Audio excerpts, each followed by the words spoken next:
Reason why? Well, how couldn't you be interested about computers? I mean, just think about it. How much computers changed our daily lives. Without computers being invented, you wouldn't even be watching this video on your smartphone or desktop computer. Or you can't even watch your favorite TV show or play your favorite game, hang out with your friends on social media. And literally, what would you be doing if there were no computers today? Now, there are generally two kinds of people. People who believe computers are made to save time, and people who believe computers are made to distract people and waste their time over nothing worth it. My comment? Well, it depends on the way you see it, but I believe there are limitless things we can do with computers. For example, almost all of us have a very powerful computer in our hands all the time. Smartphone. We can contact other people from across the world using this device. We can get to know what all is happening across the world. We can learn anything using this device. And most importantly, we can order food online. Well, all this is boring stuff because you all know what you can do with your smartphone, maybe even more than me. But I'll tell you what interests me about computers. The way they are built. I agree that computers are hard to understand, but they are worth it. Computers work on electric current. That's a silly statement to make because, of course, everyone knows it. Everyone knows that computers run on electric current. But yeah, they work on electric current. Flow of electrons. Now, I'm not starting a physics lecture here, but you know what? Just listen. Trust me or not, most of us know computers as just black boxes, which means you don't know what's happening inside. You give some input to your computer using the keyboard or mouse or whatever, and you get the desired output. But how are you getting this output? For example, how are you able to see a YouTube video by just clicking on it? How is the video playing on your screen? What is happening inside your computer? Current, flow of electrons. That is exactly what's happening inside your computer.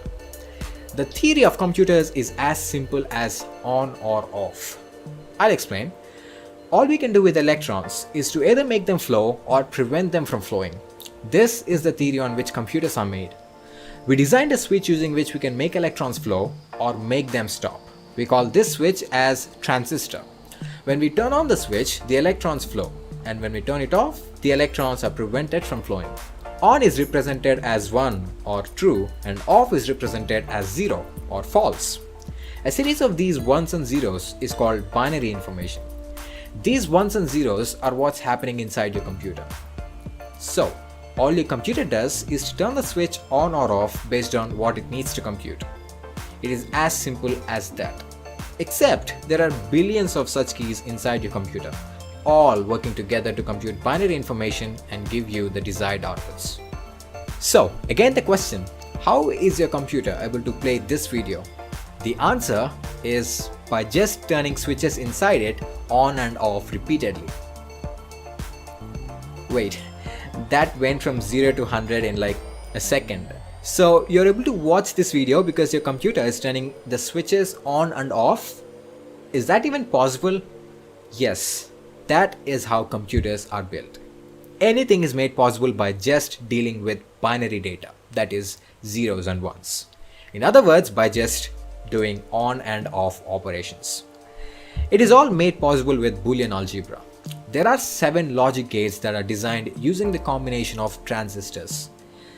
These gates are used to design more complex circuits. For example, an AND gate takes 2 inputs and produces 1 output.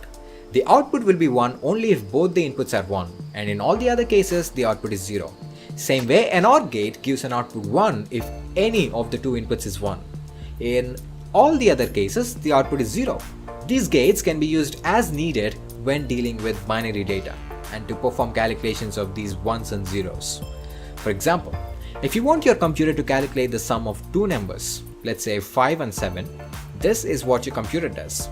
First, 5 is converted into its binary form, which looks like 101. Same way, 7 is converted into its binary form, which is 111. Now these both binary digits can be added using a half adder circuit.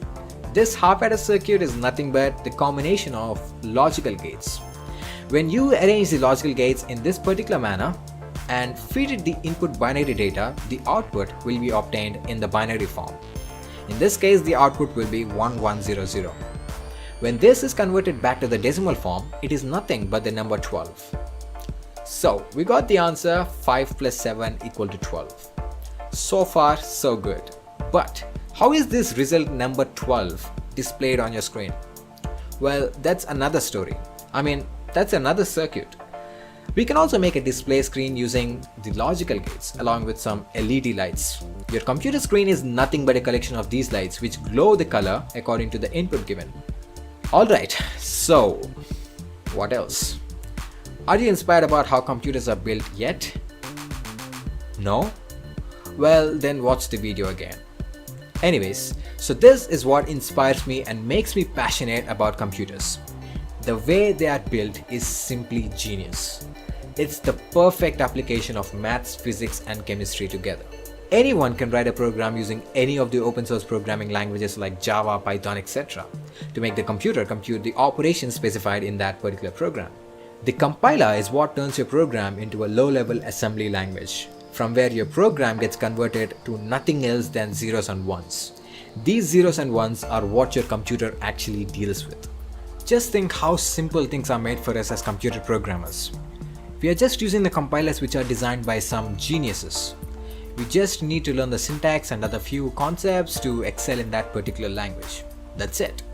And all the computer networking principles are also designed by someone else. We are just implementing them as needed.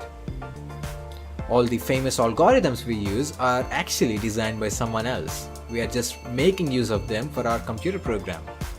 All we are doing is just write the program in the programming language designed by someone else by following the rules and regulations that the developer of that programming language has set.